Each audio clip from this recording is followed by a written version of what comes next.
Hey, what's the deal? What's the deal? You know what I'm saying? It's your boy, DJ Lil King, Ridin High Podcast, you know what I'm saying? We back, you know what I'm saying? I just did an interview last night, if I'm mistaken. Last night, Tuesday night, one of them nights. But hey, we back at it, man, getting to it, you know what I'm saying? Got my dog Droopy M in the building today, you know what I'm saying? Hey, we got a special guest today, you know what I'm saying? All the way from the DFW area. I'm gonna let him say exactly where he came from, because I will say he be moving around a lot, you know what I'm saying? If I'm mistaken, you're originally from Ennis, Texas. That's right. Already. Ennis, Texas is in the building, you know what I'm saying? Hey, y'all give it up for my dog, Star Music, man. Hey. Thank you, man. Thank you for having me, bro. Thank you. You know, I love this shit, man. Yeah. Star Music, man. I'm originally from Ennis, out in Dallas, doing my thing, man. And, you know, like I said, I lived out here for a couple of years.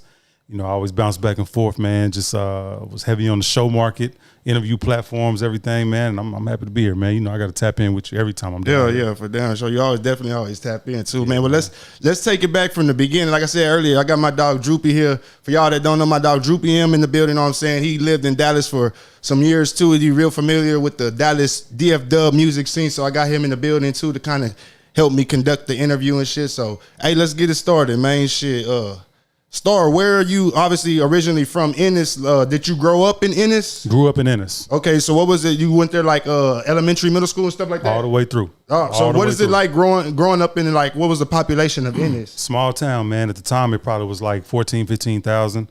It's grown since, probably to like 25,000 or so. Yeah. It's in terms of like the school system, they're 5A. Already. Only one high school. And, you know, shit, it's only 35 minutes from Dallas, man. So it's, okay. like a lot of that. We take a lot after them. Because growing up, what I knew about Ennis, Texas, and I'm going to just keep it 100 because I used to watch all the high school sports shows back in the day. Football, but specifically Graham Harrell. And if I ain't mistaken, was Graham Harrell's dad like the football coach? He was, and he just retired. Oh, goddamn. That motherfucker just retired. That was like 20 years ago too, goddamn. He just retired, dog. Already. Yeah, he just retired, man. He was dealing with multiple sclerosis. Yeah, dealing with that, man. So he took an absence, and then he came back. Already, but you know, man, he's the inventor of the spread offense, dog. Yeah, hell yeah. He's the one. Yeah. Man, did you play sports or anything growing up over there in Ennis? I did, man. I did. I played a little bit of football, but mostly basketball. Did y'all have like a little league sports program, like a youth sports program? Yeah, we did. Yeah, mostly now it's Boys and Girls Club, but they still got a lot of that rec shit. Back then, whenever you were growing up, like, did you play like city league football or basketball? Like, basketball. Well, who were y'all playing? Was it like the Ennis like league, or were y'all playing against like schools from? I mean, not schools, but teams from like other parts of like the area? Nah, mostly against each other because there were so many teams down there. But yeah, we was in the area, like nearby cities, Corsicana, Waxahachie, Midlothian. Like we was playing against them teams. Already, so my we knew all of them. Corsicana, man. Shout out Corsicana, hell yeah, man. That's what's up, man. So, middle school was like Ennis. Was it Ennis Junior High? I'm guessing not even. Ennis, it's probably ain't even middle school, right? Call it Ennis Junior High, Ennis middle school. Yeah, Ennis Junior High. Exactly what it was. It's just simple, straight to it. We all went to those type of schools. He went to Carolina, you know what I'm saying? So we all went to those schools where it was like, it wasn't a middle school like West Oso. They didn't have West Oso middle school. They had West Oso West Oso Junior High. So I went to literally junior high school and shit like that. So you play like sports and stuff in yeah. Already, man. Yeah, sports all the way through, man. Baseball, cross country, I was doing all that shit. Track and field, every sport. I was doing all that shit. Damn, I was doing all that shit. Growing up, did you ever like go back and forth to like Dallas or anything like that? Fort Worth, like? Not really, man. I got some cousins over there in Fort Worth, man. Like I said, we would go see them every now and then, but mostly for me, man, that was just right there in that area. That's where most of your family was from? Yeah. And you know, like obviously, you got to go at the time. We ain't got like no malls and shit down there, so you got to go to Dallas for the malls, man. Already. So we was up there, but you know, like I wasn't just out there like that. Already, man. When did you? I ain't gonna jump too ahead, but what type of music was like being played in the household where you was growing up? Man, when I was growing up, man, so mostly when I was younger, like I grew up with my mother. My mother's Hispanic. Okay. So a lot of that shit was, you know, Selena, Gary Hobbs, you know, like Tejano bands. Already. That's when I was younger. Already. But man, like when I got around like 11, 12 years old, I moved with my pops and I grew up with him. And he was a little older, so he wasn't really into rap like that. So I really had to find the shit on my own. What was he into? Like soul? Yeah, he was into that old school shit. Already. He's still into that shit. So where are your parents like from? So they're from that area. Same thing, Ennis. That's so where your they mom's from Ennis, Texas? Absolutely. And your daddy, he from Ennis, Texas too? Yep, that's real. He not even from like Waxahachie, and then he from Ennis, Texas? From Already, Ennis. that's what's up. That's what's up. They homegrown, man. Together and all that shit hurt. Yeah, so he's a little older, but yeah, absolutely. Already. Yeah, they knew each other, man. And like I said, that's kind of how they met. And like I said, my father's black, so I grew up with him. He was the one that raised me, and so like shit, I just whatever was out at the time, So at the time it was cash money. It was you know what I'm saying. It was no limit. It was eventually like we. So what age did you move in with your pops? I was like 11 or 12 years old. Okay, what was the transition from living in a Mexican household to now you living with a black dude in a black household? Man, it's weird, man, because when I lived with my mama, we grew up in Section 8 housing.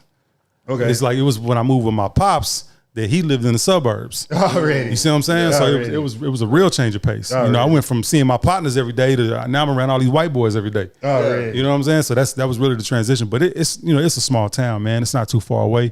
So we really was just in the mix with everybody every day. And I was bringing them partners to my hood. So whenever you moved in with your pops around 11 years old, where was he live? He was still living in Ennis, but just a different neighborhood? Yeah. Okay, already. Yeah. Is it like separated, like a white side of town, black side of town, Mexicans on one side of town? Like how is it in it? Not anymore, but it used to be that way. Already. Yeah, it used to be that way. You used to have like shit. You don't go down on the low end because it's all black people. You got the projects and everything. You don't go on the west side. You don't go over here because it's all Mexicans. It's just certain shit. Fairview, you don't go there because it's Mexicans. Or obviously the north side, you got the suburbs. Was it gangs and stuff back then? Nah. You had a few people to try to do the MS-13 shit, but it wasn't nothing. Yeah, it wasn't nothing. It wasn't none of that shit, man. Hell yeah, man. Man, so let's go. Let's get to high school, man. What is high school like going over there in Ennis? High school is mainly, man. It's mainly black and Mexicans. Okay. Like you got the white people over there, but it's mainly black and Mexicans, man. That's what it's grown to.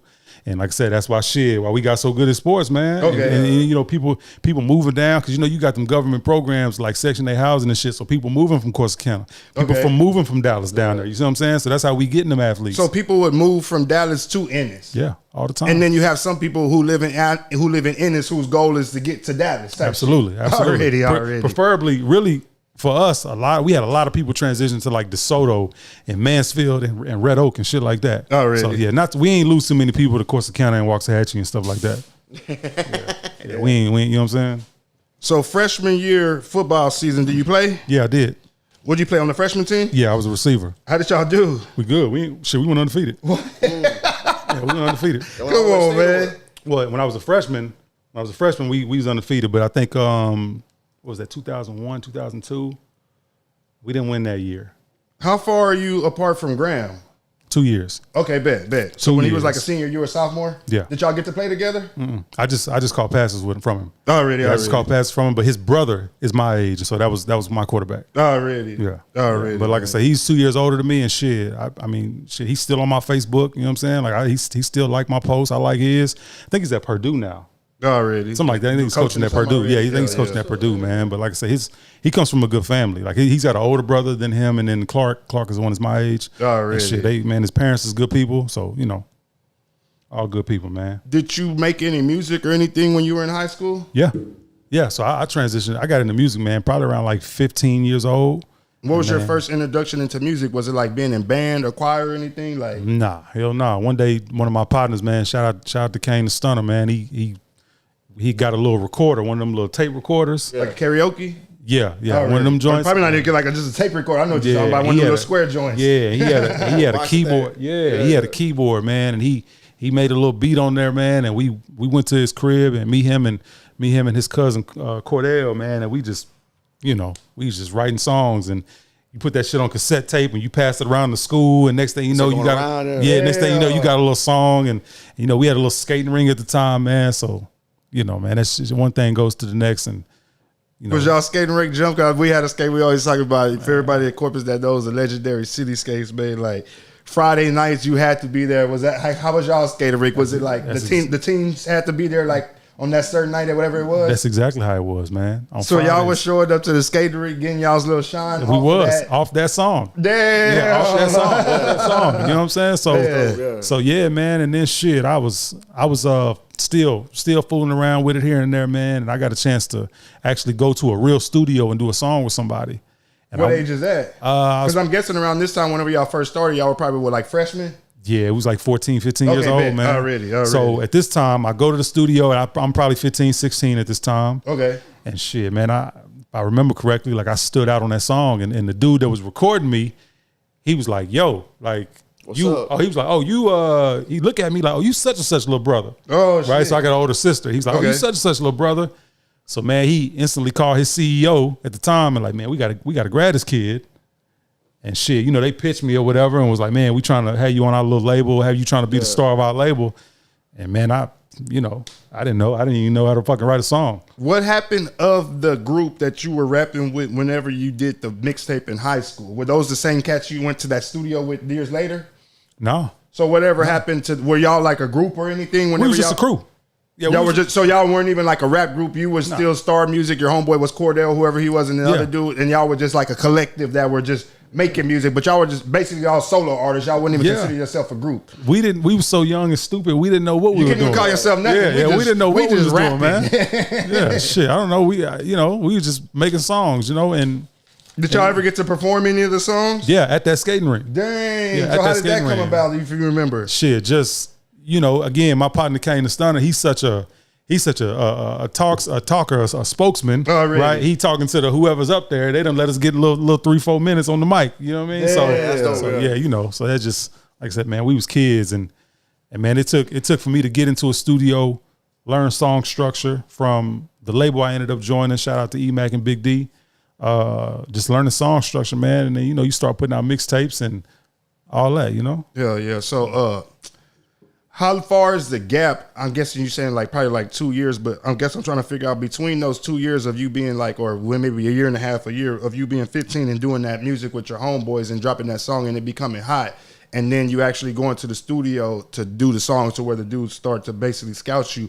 What are you doing anything musically between that time, or are you just focused like on school and sports? Nah, that school shit was easy, man. So it was always sports, women, and music, right? Like that's all it ever was. You know what I'm saying? So really, man, just everybody does the shit when you a kid, right? Yeah. Everybody does the shit. So it's like at a certain level, you start doing it better than everybody else, or you start doing it more consistently than everybody else. Okay. So and then it just kind of the opportunities just kind of present themselves from there, man. And so, shit, I was still writing. How did you end up at that studio, if you could recall? One of the other homies, who his older brother was rapping. Okay. He wanted to rap too. Bought a beat, wrote a song to it, and was like, "Yo, I want you to put a verse on this. Come to this studio, we gonna record it." Okay. Right? I write the bitch on the spot, go record it, and they looking at me like, damn. So was it like a real studio or was it like a house studio? It was just a house studio. But to y'all, it was something big, yeah. Shit. Yeah. But to me, motherfucking thing, but to me, it was the factory in Miami. That's what it was. Already. It was the one. So you get out there and you outshine the dude who even invited you to. Yeah. Okay. Yeah. And then from there, the dudes like asked to like speak to your parents or anything, or they're just trying to work out a deal with a 16-year-old kid? He knew my sister. Okay. He, like I said, the CEO and the main artist on the label, the engineer, he knew my sister at the time. So it was just a simple transition, just having conversations about like what they want to do. Yeah. And then again, I live with my pop, so it was just like, hey pop, this is what I'm gonna be doing. It wasn't like no paperwork and no shit like that. Okay. It was just like, yo, this is what we want to do. We're gonna pay for this. And you just got to do this. Already. So it wasn't nothing legally binding to where they so fuck you. Were they taking you to shows and shit like that? Or? Man, I tell you what they were doing. They was fucking, you familiar with Traders Village? Yeah. They was giving me a bag of CDs and dropping me off out there. Oh, shit. That's what they was doing. Yeah. What is Traders Village? I'm guessing that's like y'all's trade center? That's what it's like, but it's outside and it's like just a whole bunch of, you know what I'm saying? Like, vendors? Yeah, a whole bunch of vendors. We call that shit the pool guy. So They got food out there and everything. Food, everything, man. And so, man, they used to drop me off like every other weekend, man, with a backpack full of CDs and shit. They was just like, you gotta learn how to talk to people. You gotta learn how to talk about your music. All things considered, and they was like, hey, so what was that? What was like the first day of that shit right there? Whenever they, I was terrified, man. I was terrified. I didn't know what to say to people. They dropped you out by yourself, or you with the homie? Nah, I'm just out there with another one of my homies, and shit. We just out there trying to talk to people. But the music thing is all you. He just basically out there just as your support. Yeah, he basically out there as my support, man. And so we just out there just like just striking up just bullshit conversations with people, or we running into other rappers that's out there doing the same thing. And I'm like, shit, you buy mine, I buy yours. You know what I'm saying? It's kind of one of them things. And man, just in time, man, I just decided who I was gonna be, what type of person I was gonna be. You know, and then shit, it became easy from there. Who were some of the rappers over there in Dallas at that time that were influencing you, man? At the time, man, it was probably Mr. Pookie and Mr. Lucci. Man, It was, you know what I'm saying? It was DSR. You know what I mean? It was that short-lived run of Twisted Black. Yeah. It was around all that time. I just played him a new song by Twisted Black. Yeah, I actually heard it the other day. Already. See, I got some questions I'm gonna ask you. We'll go get to some Dallas DFW politics later on, but we just get a story right there. Then we'll get to all the political rap shit later on. Sure. Hell yeah, man. So what did you do over there? What was you say was the name of the label? Crockett Street Entertainment. Okay, so did you end up doing like a project, like a I guess when I say project nowadays, a project can consist of a mixtape or a goddamn album. Did you do an album over there? I did 2 mixtapes. Okay. Star Status 1 and 2. Okay. Were they like Jackin' for Beach type mixtapes? Yep. Okay, already. Yeah, mixed in with some original. Okay. And then shit, I was working on the 3rd installment of that. Okay. And shit, you know, then just that main artist, he decided to go switch up his lifestyle at the time. The CEO like switched up, got like another position at his job, ended up kind of doing that shit full time, and all the shit just kind of went left. So you were left in like a bad position because everybody else was already. And you're still basically just a kid with, you ain't got no money to fund this shit yourself or to keep it going. Absolutely. Well, so at this time, you kind of fast forward to me getting out of high school and kind of being in college. And at this time, I had a record called Money Talks that got on the radio out there. Okay. This was senior year going into my first year of high school. What station? First year of college, you mean? K104, 979. Say it again. First year of college, you mean? Senior year going into your first year of college? Senior year going into my first year of college. Okay. I had a track called Money Talks. And where were you going to school made it on at? the radio. I went down to Navarro College, which is down in Corsicana. Okay, bet. So right down the street already. Right. And so, man, you know, I'm down there. I'm kind of in that limbo phase where I got a bunch of CDs. I'm basically trying to find my way. So obviously I'm at college parties, right? I'm hustling my CDs. I had this CD burner at the time, like the multiple joint. Yeah, I got one back there. So I was burning CDs for people. I'm burning mixed CDs for people. Yeah. And man, I'm throwing my songs on that bitch. I'm putting my songs in there. You know what I mean? And man, I gained a lot of support in that time frame, man. But like did you go to college on a basketball scholarship or something like that? Nah, so I just went to walk on, man. I went to walk on. So really the what do you call it? So I had another offer to go, but it was at like one of them church schools that pretty much make you go to church every day. Like a Christian type school? Yeah. And I was like, hell no, I'm just not there yet. You know what I'm saying? I was like, hell no. But no, I went down to Navarro, man, and you know, like shit. When I thought when that walk on shit wasn't really what I wanted, I was like, fuck it, I'll just rap. I just buy myself time. So was your plan like leaving Ennis High School to go to Navarro and walk on the basketball team? That was your whole plan? Yeah, that was the whole plan. Did you even try it out for the basketball team? Yeah. Or was just a whole bunch of political bullshit? Really, shit. It really was a couple of us that pretty much got onto the roster. It's just, again, you sitting in that bitch and you not playing. Already. You're not doing nothing. You just basically in there kind of damn near being scout team. It's like, man, fuck this. I ain't got to do this. Already. And then your music is kind of starting to hit at that time too. Absolutely. Already. Absolutely. That's why it's easy for me to say, fuck this. How did you start to catch that buzz at Navarro College? Passing out CDs, man. Passing out CDs? In them college parties, man. I was out there just performing. And then shit, you know, just fucking around with the women, man. You know, it just word of mouth, man. It spreads. Was there somebody musically that you had linked up with that was like, hey, man, I throw shows and I could get you on? Like, how? That's what I'm trying to figure out. Like, how did somebody who comes to a town that doesn't know anything about this town end up getting on shows? Man, you just meet people, man. Already. You just meet people. And again, the homies at the college, some of them were just throwing the parties. Because they parties, you know what I'm saying? And ultimately, I'm like, hey, let me go ahead and perform this shit. Hey, you know this shit on the radio, let me perform it. So at the time, it was me and these other cats, man. I forget their names, man. Didi and Kool-Aid was their names. Already. And they had a song called Do the Kodak. And it was like pause for the frame, like for the picture. It was that Dallas, that dance shit. I think I remember that shit, if I ain't mistaken. It was kind of hot at the time. It was real hot at the time. I remember that real song. Hot at the time, man. And so, man, during that time frame, dog, that's just kind of what it was.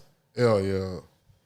Yeah, man. But I, just doing the shows and man, just that song. Like I was traveling, I was kind of going to other little rinky-dink clubs around the way, and you know that shit just does what it does. What's one of your little favorite places to perform over there, bro?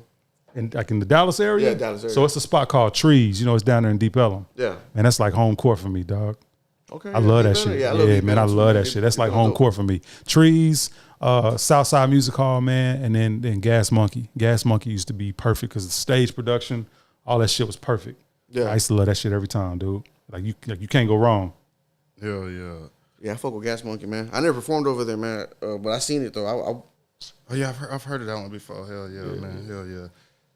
For sure. So when did go ahead. Pass me the lighter, bro. Already, I got you. I apologize. My bad. So when did you? Let me see. At what point do you feel that you were started taking rap like 100% seriously? Probably when I got on the radio. Okay, and how did that happen? Shit, you know, back then they was taking callers.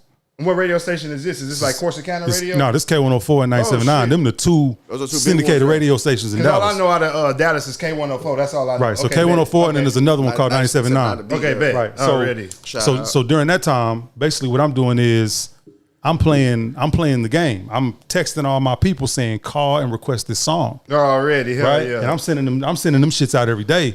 And next thing you know, man, shit, next thing you know, they requested it. Throw Down Sam requested it. Yeah, that's what's up. Yeah, he requested it, man. I got an email and they was like, man, we want the clean version. And I got it, took it up there, man, and next thing you know, they start playing it. Damn.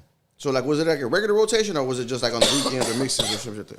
A little bit of both. A little bit of both? Yeah, a little bit of both, man. I mean, like I said, it was just kind of hit and miss. Because, you know, at that time, more so now, but back then, that's when they was kind of starting to get into payola. Yeah. You know. Yeah. Oh, yeah, I already know about the payola shit. Was that around the time it was all like that D-Town boogie movement, or that was like a little bit before that? It was right going into it. Because Okay. when you think about it, this was like 07, 08 time frame. Okay. That Dallas boogie shit, DeRoe came out, Walk That Walk, like 2009. Yeah. Shit, when did so Ice Cream Paint Job, that ain't considered like D-Town boogie music? It is, but ain't that like 07? I swear that was like 07. I don't know, man, but I think Walk That Walk came out first. Okay, well then if Walk That Walk came out first, then it has to be like, definitely can't be 09. Yeah, it's... Or it might be. Let me see, because I remember... The Apple Music, it says 2009. For Walk That Walk? Walk That Walk okay. and Ice Cream Paint Job. Okay, damn. At the same time? Yep. Already. So, whenever that D-Town boogie shit starts to hit, and everybody's like getting these deals off of like the D-Town boogie, your music isn't really D-Town boogie music. So what are you kind of like feeling, or what's your approach at that time to like make some noise and to stand out amongst all these other people that are just doing basically straight up fucking dance hits? Man, I wasn't even thinking about it at the time. Okay. Which is insane. Yeah. I wasn't even thinking about it at the time. I'm really just trying to perform as much as I can and get in front of as many people as I can. Even if it's before a nigga who's doing the dance act or after a nigga who's doing the dance act. Like it didn't matter. Like, cause ultimately, like, it's a win when you come off stage and a few people were like, yo, man, that shit was fire. Yeah. Hell yeah. Then it's a win. And really this was really MySpace days. Yeah, hell yeah. This was MySpace days. Mm-hmm. You know what I'm saying? So man, we used to play the game, man. We used to play the game. And so like I say, you know, and I know DeRoe, man, we go way back, man. So like I said, it was easy to get on shows. And then, you know, I linked up with Lil Sean, shout out to him. He had Check Out My Lean. And man, just did shows a lot of them cats. Did you know, so knew DeRoe before he even popped off? Yeah. So basically DeRoe was, he was in my district for basketball. Okay, already. Yeah, he was in my district, man. And then like shit, you know, just. And from like Lancaster or some shit like that? Yeah, which is 25 minutes from Ennis. Okay, bet. So really that, and then like a lot of them little basketball leagues in the area, them tournaments and shit. Yeah, like, man, you just get to, you get to running and you just know somebody, man. So we've always known each other. It seems like a lot of the, I can't say a lot, because some of these, now I didn't even start off on that street shit, but a lot of the Dallas rappers were like basketball players and shit like that before they even started rapping. With like football players like Big Tuck and all them niggas that all playing basketball, football, this shit before they started rapping and shit like that. Absolutely, yeah. And so what do you find different between the scene over there and the scene over here in Corpus, bro? Man, you know, when I moved here. Yeah, let's talk about, what brought you over here, first of all? So, you know, I was dating Kristen Diaz, who was on Channel 3 at the time. Okay. Right. So basically she was under contract, man. And I was down there in Dallas. I was doing shows and I was pretty active, man. But like my job that I was at, I hated that shit. You know, and when her and I got more serious, it was just like shit, you know, one thing led to the next. And she was just like, man, why don't you come out here? Already. You know, and it was like, boom, you know, you got the Mercedes store. And I was like, I gave it some thought, man. And I came out here. It was 2017, like February of 2017. I performed at the House of Rock on a tour date. Shout out to Dirtbag from Austin. He booked a cat named Felly. Okay. Felly sold out the House of Rock. And you're still living in Dallas? I'm still living in Dallas at the time. And I came out here and I did that show. No, not knowing nobody. Not knowing nobody. I was still with old girl. Okay. But I came out here and I did that show and I thought, hell yeah.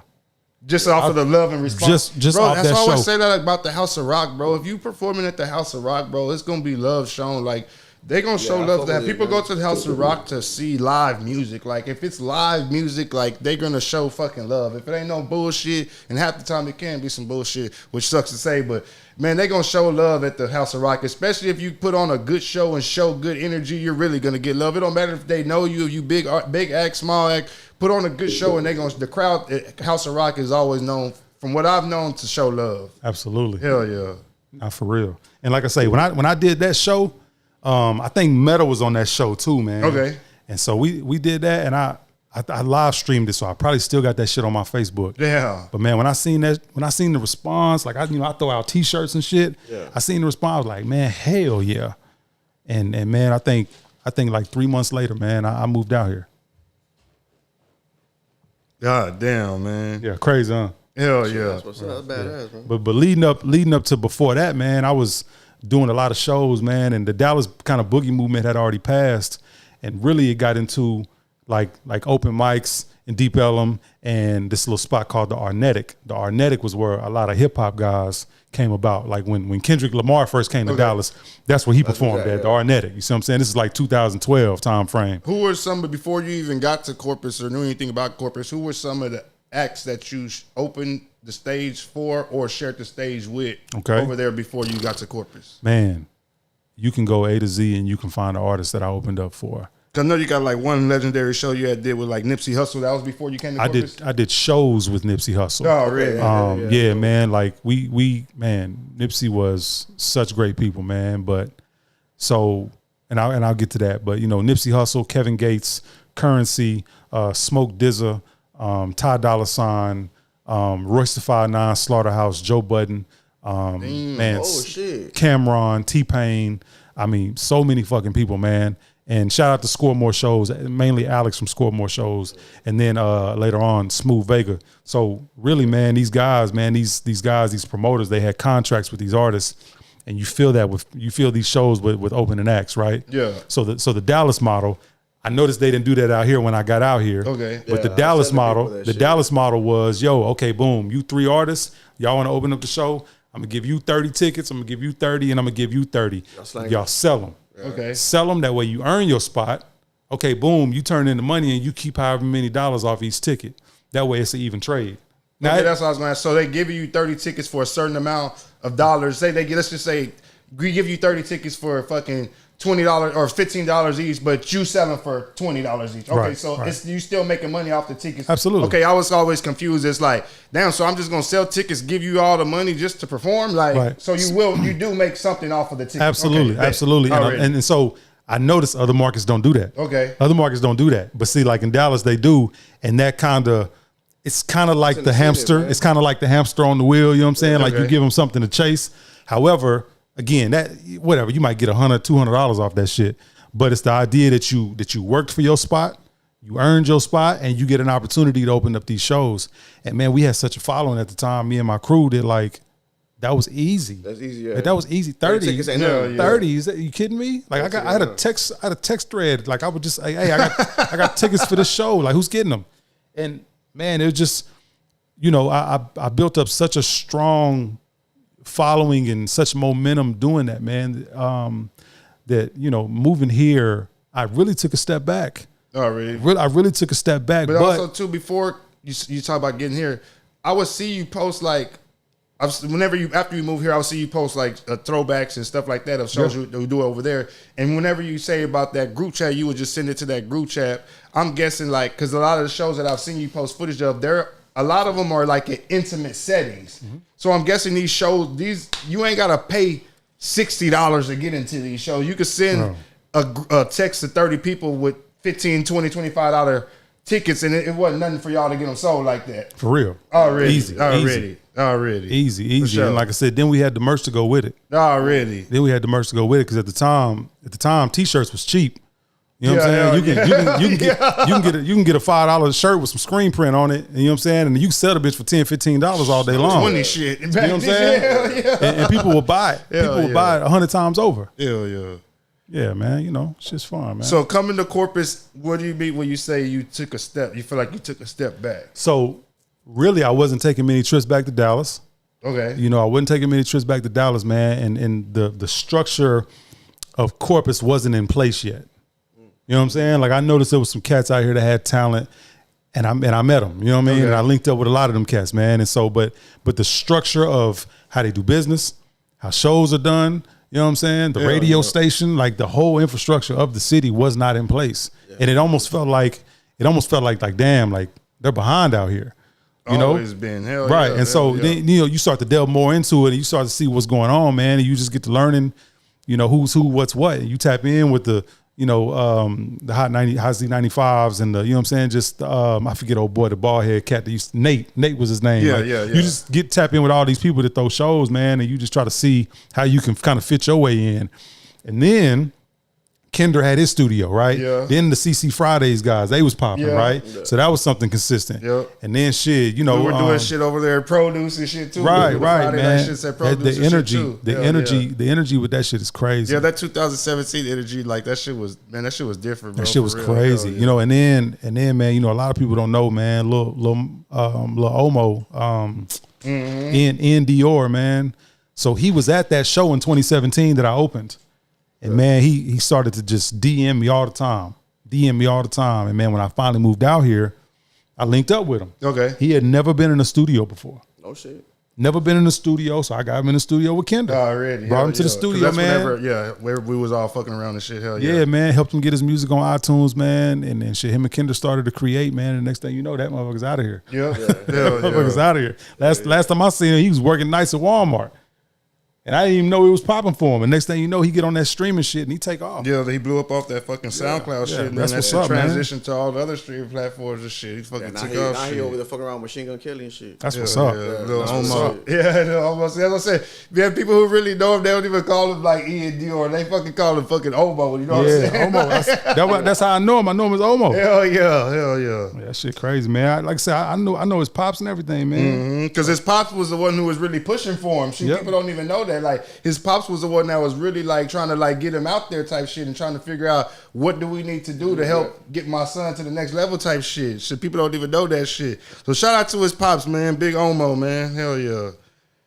Man, so whenever, like Droopy was saying, what was the differences in the landscape of the Dallas music scene and the Corpus music scene? And I won't even say like as far as like major shows. Let's just talk the landscape of like the underground scene of like Dallas compared to what it was in Corpus whenever you got here. Man, I think the activity. More motion, more shit going on. More shit going on. Cause not so much an open mic, but what you had in Dallas is like you have artists that's like not afraid to throw their own show at the time. You know what I'm saying? You got people like, man, fuck that. I'm gonna spend this 700 and I'm gonna rent trees. Yeah. You know what I'm saying? Or I'm gonna rent 3 Links, which is right there down there on Deep Ellum. You know what I'm saying? And I'm gonna rent it and man, I'm gonna do this or I'm gonna do that. A lot of people was just taking more chances. Really? A lot of people was just taking more chances. And you know, honestly, to be honest, it was still a form of that with like CC Fridays, because them cats is kind of doing the same thing. They was kind of betting on themselves, but in Dallas it's just more motion, more activity. Ain't nobody really trying to help nobody, so that's just the same. Yeah. You know what I'm saying? That's just really the same. It is what it is. But you know, I mean, you know, it's just the activity, man. It's just the idea that you got something to look forward to. And then on top of that, the people that touch the city, the people that come out is different. Yeah, it's different. Well, Droopy, he always talks about it too. I remember when I first met him, he was talking about Dallas and you're bringing it up here too, like the open mics. How big is like the open mic? I was doing 3 shows a week over there, bro. Just on open mic type shit. But not even open mics, though. On different shows that people, like you saying, bro, on people throwing different shows, bro. Like, artists over there were throwing shows all the time, bro. With open mics still in between all that shit, too. Yeah. You always had something to do, man. And like I say, like he's talking about, you know, the open mics, like, man, the main open mic, you know, that I'm familiar with, you know, shout out to Kundalini, rest in peace. Like, he threw one of the biggest in Dallas, man. And these like, are open mic hip hop events? Open mic hip hop. Yeah, they got all that shit. They got mixers and all that shit. Bro, I went to a mixer over there, dog, with fucking DSR and them dudes. Or fucking, who was the Vertigo mixer. Yeah, Little Twist and all them were there, bro. You know what I'm saying? So much going on, man. The city over there, man, they really fuck around over there, bro. That's the difference, man. You know what I'm saying? Yeah. Like, everybody over here is kind of just like, doing their own little things. You know what I'm saying? It's always an opportunity for you to pop up. And even then, when you think about it, you know, it's not just music, right? And I know out here you got more people that don't do just music. They're in the art, they're in the fashion, all things considered, right?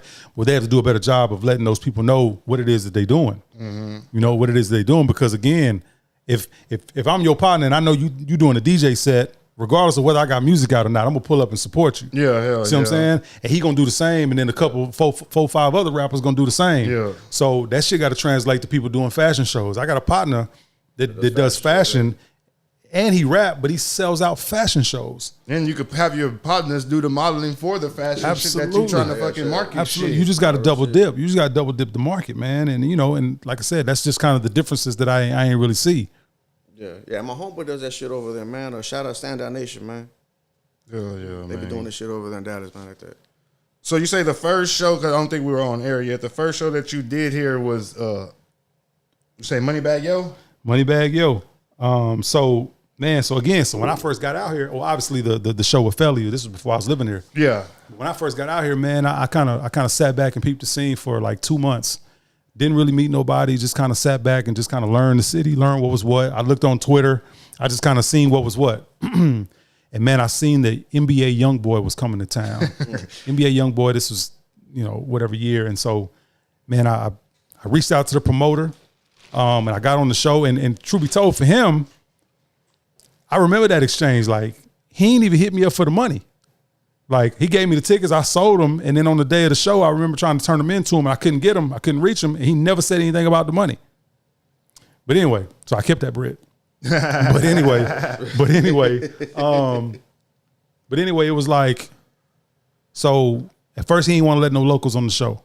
Oh, shit. Right? First he didn't want to let no locals on the show, and then NBA Youngboy went to prison. He went to jail that week. The week of the show, he went to jail. And mind y'all, they promoted this shit for like 3 months, y'all. Right. That it was going to be NBA Youngboy. Yep.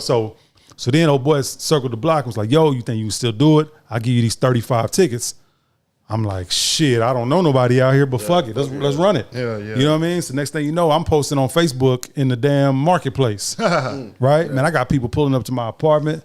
My girl is like, hey, who the fuck all these people you got pulling up? You know what I'm saying? Like, you know, she on the news, so she ain't really in this shit. Yeah. I'm like, listen, baby, your niggas a hustler. That's just what it is.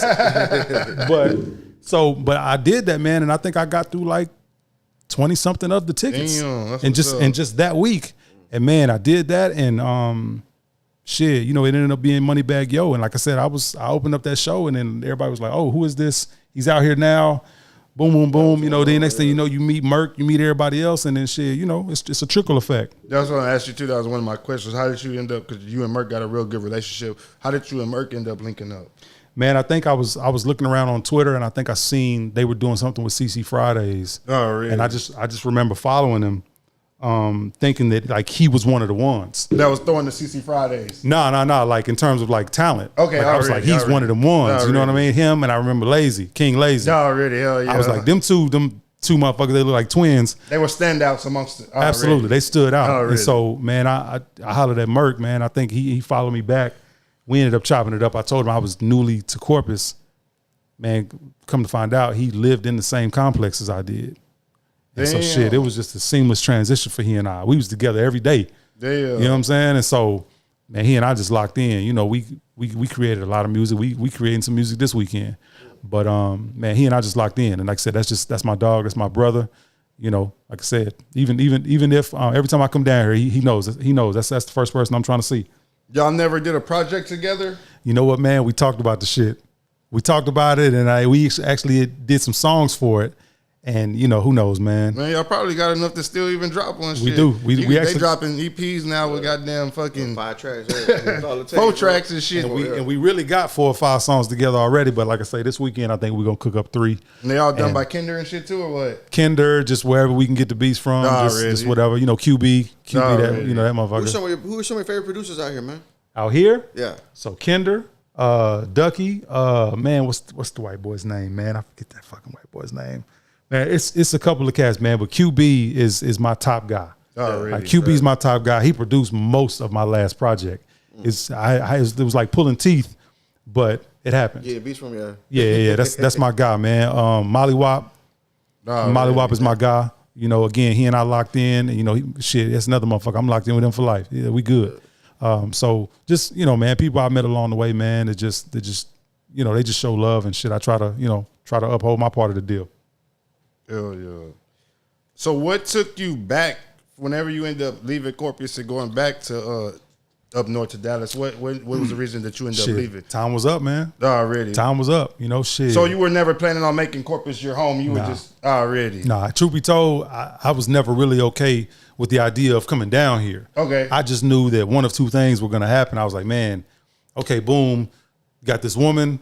Boom, I need to take this serious, right? Okay, and then boom, I got this opportunity to go work for Mercedes-Benz.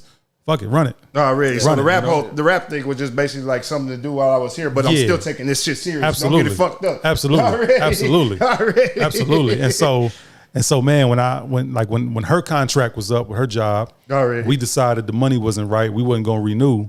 It was just a matter of months at that time. And then shit, luckily we moved right before the pandemic. Already. You know what I'm saying? Like a matter of like a month, we moved and got back to Dallas. So, but you know, shit, you know, you jump right back into the Dallas music scene whenever you get back, or you kind of like just chilling and peeping the scene for a little bit? No, I did. I jumped right back in the scene. How long after did you do a show? Shit, well, you got to think that was pandemic time, so I didn't get back on stage till 21. Okay, bet already. Yeah, so as soon as y'all moved there, basically it wasn't even that much time in the pandemic. You didn't even have time to go even try to hit a stage. I had time to do shit. I was just basically popping up doing interviews. But you know, it was basically letting everybody know I'm back in the city. So I got my Say Cheese TV interview. I got my real life interview. I got my my mogul mindset music with Big D. Like I was getting these interviews. Yeah. And so that had enough to sustain me while I was working on new music. Already. Yeah. So that worked wonders for me. For sure, shit. So what new music do you got coming? So right now, man, I'm just kind of letting inspiration come my way, and I'm just recording as I see fit, man. I'm not planning for nothing. I'm not forcing nothing. I'm just doing everything that feels right. No, really, you say you about to link up with Merc Rock. I mean, not Merc Rock. RP Merc Rock. You about to link up with Merc. RP. You know what I'm saying? Hell yeah. Absolutely. So who are some other artists that you may plan on linking up with in the future? Man, really. Or do you and Merc have any other artists that may join y'all this weekend? Shit. Ain't no telling, man. You know, that motherfucker's a wild card. So whoever he has around, man, ain't no telling. But you know, one thing about us, man, we create organically. Like we don't force records. Really, you know what I mean? Like our like anytime any song we got is really just I want to hear some of y'all shit, bro. I know that shit got some fire shit, man. And so really it's like, man, anytime we do records together, man, it's really just a mirror of our brotherhood. That's really what it is. You know what I'm saying? It's just audio representation of our brotherhood. So, you know, that's just kind of how it goes with me and him, man. But whoever pulls up, you already know. I mean, I don't really even know where we're going to be recording at. But I see he in the comments, he said star hoe ass. Yeah, y'all got to probably pull up the Molly Wop shit. Fine. Molly Wop, what's up? You got some availability, man? Man, you already know. That's what I'm saying. But, you know, it's whatever, man. Are they still doing the Trap House Kitchen over there? Nah, she closed it down. They got something going on over there. She still do like the pop-ups every now and then, and she sell plates like on her Facebook. They got a new place over there in that location called like Smack Eats, and they got it jumping over there. It's fire? I haven't eaten it yet, but everybody always be posting this shit. I've talked to her. I met her at 80CB. Shit, the food looks fire as fuck. Shit, I just ain't never. Man, I'll never be on the west side. I stay up here in my little corner. Shit. Yeah, no, I get it. Shit, hell yeah. But the food be looking fire as shit. I might have to run it. Man, let's talk about how did Mo 3's death affect Dallas-Fort Worth area? Man, it shook everybody up. It shook everybody up. Everybody they couldn't believe that shit had happened. but they weren't surprised. Okay. Oh yeah. You know what I'm saying? What about like the way it happened, like on the freeway and all that? Yeah, like that shit happened like it's like that's some shit you see in a movie. Yeah, hell yeah. You know what I mean? Like that's some shit you see in a movie, and I don't think anybody could believe that aspect of it. To like, yo, somebody's gonna draw down on this dude in broad daylight, right there on the freeway. right there on the freeway. Yeah. You know what I'm saying? Right over there in the Oak Cliff area off 35. Like everybody was like, oh my god, but it shook everybody up to the point where it let you know that this was deeper than music. It was like it was personal for them. Yeah, yeah. Right? It was so personal for all of them people involved. And you know, at the time, Yellow Beezy was hooping with us, man, 2-3 times a week. You know, and it kind of forced him to have to kind of step back. You know what I'm saying? Because again, you just don't know. You just don't know what's going on. You know, and that's just kind of what happened, man. You just kind of started to see a shift, and nobody was coming outside like that. Nobody was really popping that same shit. It was just like, nah, we can't move this way. Yeah, hell yeah. And then the way you say it was all behind a bunch of crazy shit with all the rumors, and nobody really knows what it was behind, but just all the shit, the speculations and shit. Yeah, because you think you knew what it was about, and then you come to find out it's some totally other shit. Hell yeah. Yeah, absolutely. Man, let's talk about recently, man, the Get Money Lil Ronnie death, man. Man, my dog, man. Rest in peace, Ronnie. And your baby girl, man.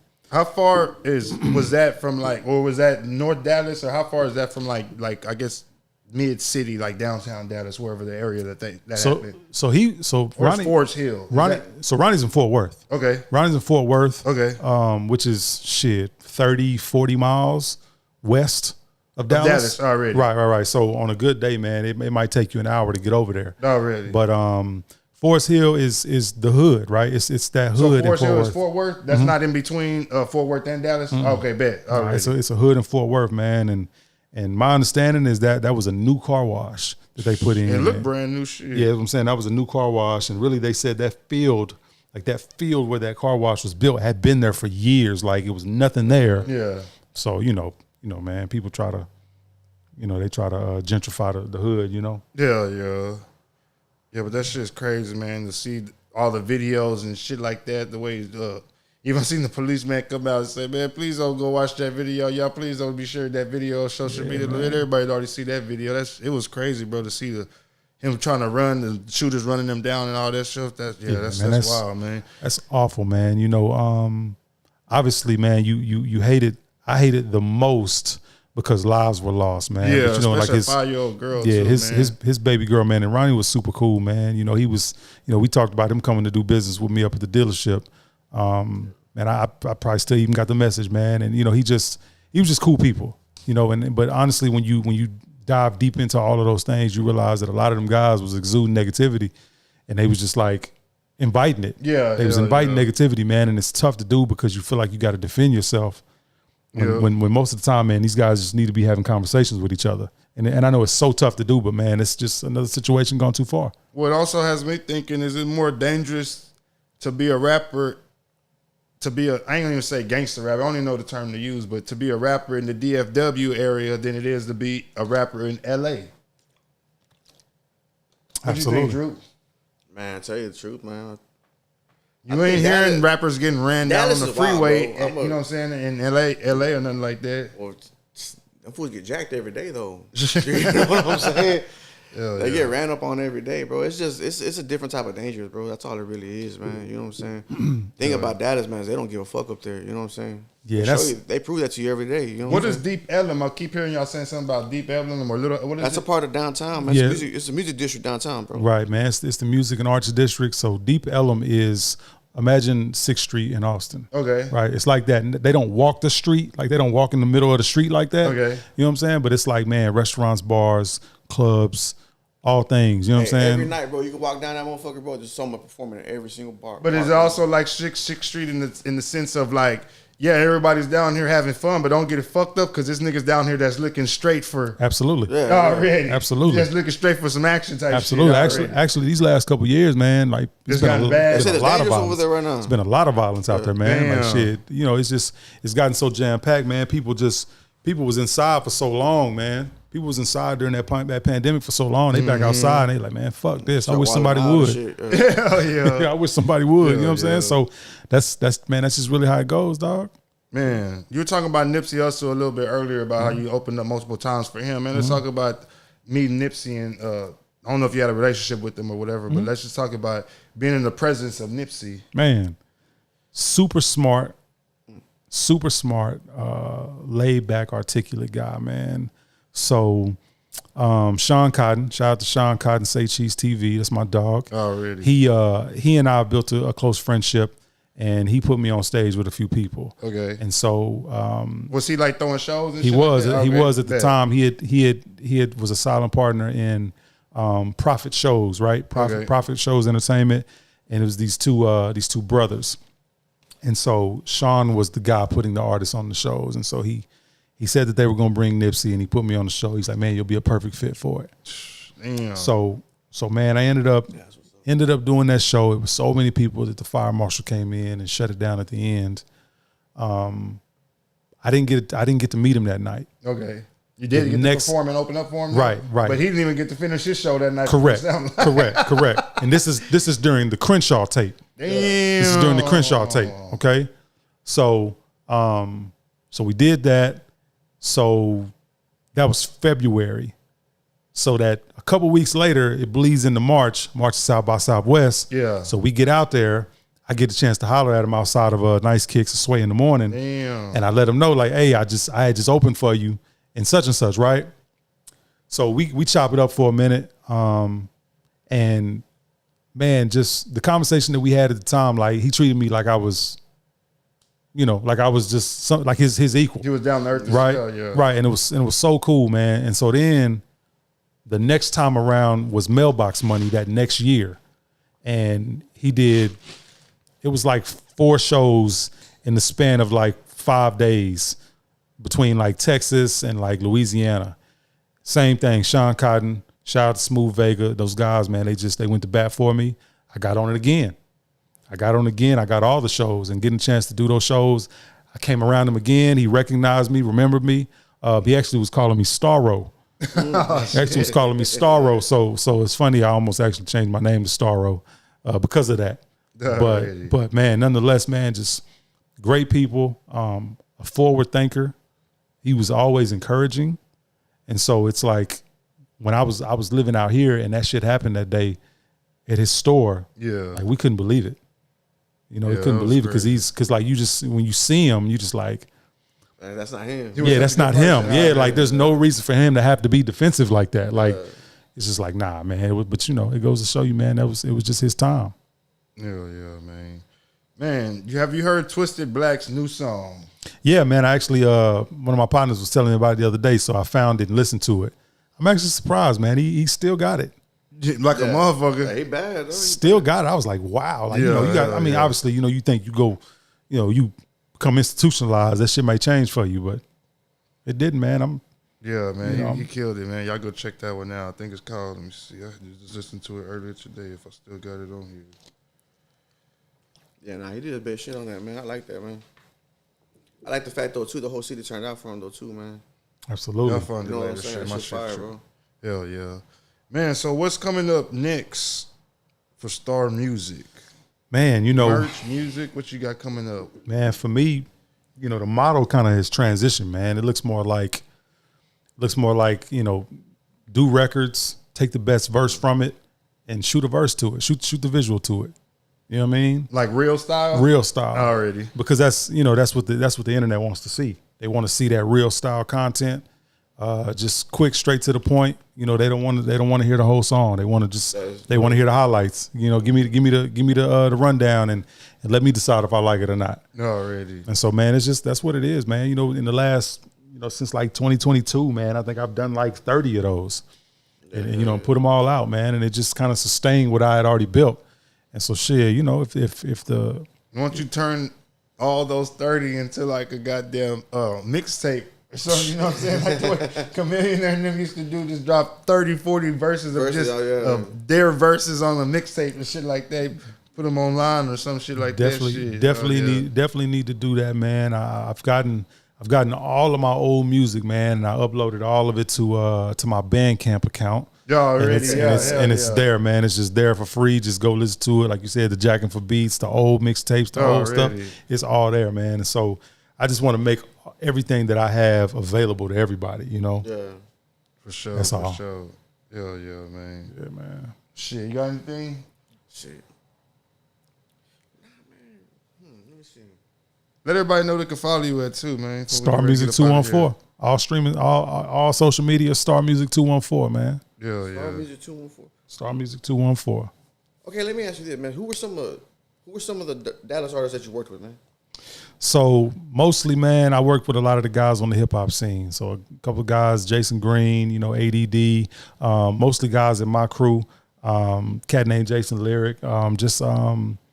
Mostly on the hip hop side, man. The only major feature that I've gotten was from Lil Flip. I had a verse and a hook pending from Zero. Couldn't get it cleared. But nonetheless, man, you know, just you know, whoever I get the opportunity to work with, man, I'm a stand up on it. All right. Who are some artists that you do want to work with right now? That I do want to work with in Dallas. Yeah. Man, let's see, man. It's a homie out there, man. He rapping his ass off right now, man. His name Kush with a C. And he's a homie, and like I said, he out there just rapping his ass off. And you know, then obviously if the energy ever comes around, you know, I like to do something with Big X. You know, just hop on the record. Just hop on the record, let him do his thing, and let me do mine. Yeah. Man, give us 3 of your favorite things to do in Corpus. In Corpus? Yeah. Eat. Yeah, straight up. Kick it with homies. And shit. All right, hey, you talking about eating, bro. I got to go ahead, bro. Eat and kick it with homies. Give us a restaurant that you could eat at here that you can't eat it over there. All right, man. So I was telling somebody this earlier, man. I'm gonna run into Andy's and get like 20 of the muffins. I don't even want the breakfast. I just want the muffins. Andy's Kitchen over there on Staples. I got to run that. Them shit's special. Z Counter is special. Let's see what else, man. They've been telling me about is it surfing crabs? Oh yeah, crab, so they've been telling me about that. So I'll probably run that. I'll probably run that. I mean, you know, they got spots like that out there in Dallas, but I'll probably run that. Let's see. Damn, man, shit, man. It used to be some little Asian spot down off an airline that I used to run all the time, dog. And I might run in there and grab something off there if it's still there. I can't remember. Man. It's been 5 years. Mexican restaurants. Yeah. Haho, of course, just because of what it is. And then Taqueria Jalisco. Which one? Right? But I would go to the one off of Cimarron because I lived off of airline. Yeah, that's a good one. Yeah, I would run that one, man. But yeah, that's probably what I'm on. So what do you think about the food, Mexican food, Dallas or Corpus? Which one's better, bro? So that's tough, man, because there's so many spots like Corpus that you can go into in Dallas. Yeah. So many little taquerias, man. Like for instance, my personal favorite is La Salsa Verde in Dallas. Okay, yeah. And that shit's special. Like it's just like anything you can get out here. You know what I mean? Yeah. Like it's just like you can go in there, you can get the tamales like from Dahlia's, or you can get I don't know, man. I would probably edge Dallas, man, because it's just more diverse. It's just more diverse, you know. Yo, you can't get no. Not to say that the Mexican food out here ain't fire. It's just like shit up there. They just got more different. shit. Yeah, man. They just got more. Mm-hmm. Yeah. What's your favorite? Y'all got soul food over there? Yeah. What's your favorite soul food place over there? Taste Buds. Already. Taste Buds. Aunt Irene's. Man, you can hit Mike's Chicken. You can hit fucking. I like Henderson's Chicken, man. Yeah, Henderson's Chicken is fire. Man, there's so many places out what's there. What's that one that they tell is called Big Mama's Chicken? And what's Big the one? Big Mama's, Big Daddy's. Shit, there's so many places out there, dog. Norma's Cafe. I need to hit. Man, it's so many. Man, you go out there for 3 or 4 days, man, and you just pick 2 spots a day. Just go and just get you 4 or 5 items, man. You'll be like, man, hell no. Ain't no way I waited this long to come here. Oh, man, hell yeah. Hey, you know what tripped me out, bro? Fuel City, man. Them little corn cups they have over there. When I first went over there, man, because I was staying over there. I was staying over there on the east side, bro. You know what I'm saying? So, you know, it's right there by downtown and shit like that. You know what I'm saying? So, like, yeah, dude, one of my homeboys took me over there, man, and he was talking about the corn cups over there and the little tacos, the little street tacos they had over there, bro. Hey, bro, that was the first food I ate when I got out of prison, bro, in 2019, bro. That shit was fire as a motherfucker. Oh, yeah. That shit turned me all the way out on that shit, bro. So Fuel City is a staple, man, because everything that it represented, right? What is it? It's just a gas station. Damn. Oh, It's just a gas station with a little walk up taco stand in it. Damn. Right? And you Fire ass taco. yeah, and you go in there, man. It's just a staple because of what it represents. It's all right after the club, 24 hours. We open, we here, pull up, tacos and elote. What you trying to do, right? And that's what it is, man. But like he say, he just got out of prison. Yeah. That's what you run up on. It's this staple. Shit, it's special. Hell yeah. Also, it's like 2 miles from New Sterrick, the judge. I mean, the jail. Somebody shit. hop out. That's where they go. You come about It's right. It's Because right it's there. 24 hours, It's yeah. right It's like there 2 in the miles. You middle. can walk over there, and it's like again, it's like you come about the club two in the morning. You got to go back home wherever. You right there. Already. Hell So yeah. it's just a staple, man. Man, I got a question for both of y'all, man. Droopy, you can get it first since you're from Corpus. Big T's or the Corpus Christi Trade Center? Man, dude, Big T's is bigger, bro. All right, so you taking Big T's? Nah, but I'm from Corpus though. Also, like Trade Centers always has a special place in my heart. You know what I'm saying? Okay. On some real shit like that. We'll let you go in and then who you got, Star? I'm gonna go Big T, man. Okay, and is it because of the same reason? Because of you from over there, you feel like? I guess I'm just when I came out here, the Trade Center wasn't popping like that. So I'm just I Did didn't you feel like the Trade Center was like a bullshit Big T's? Yeah, Dude, yeah. I'm ready to dude, the bazaar over there on the east side over there go harder than the Trade Center over here. Bruden. You know what I'm saying? You know what I'm talking about? Yeah, Bruden.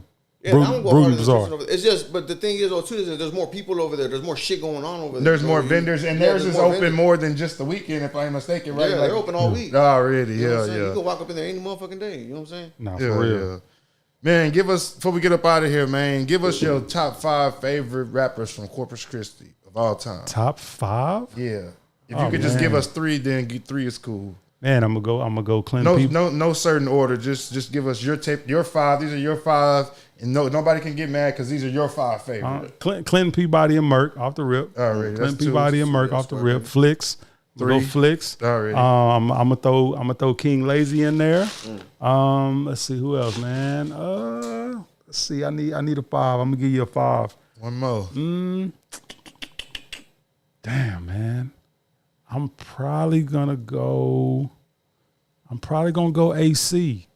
Already. Probably gonna go Always Chasing, man. Already. Just he can really rap, man. But you know, like I said, I'm a little biased because, you know, like I said, I come from that was the side I was embedded with, you know what I mean? But like I say, me and Clint and Flicks, we locked in. So, you know, those guys got a special place for me. Hell yeah, man, for sure. Well, there you have it, man. Hey, Ridin High Podcast, DJ Lil King, Droopy M, Star Music. Let them know they can follow you one more time before we get up out of here, All man. social media, Star Music 214. Hey, man, it's the Ridin High Podcast. We out this thing, man. Hey.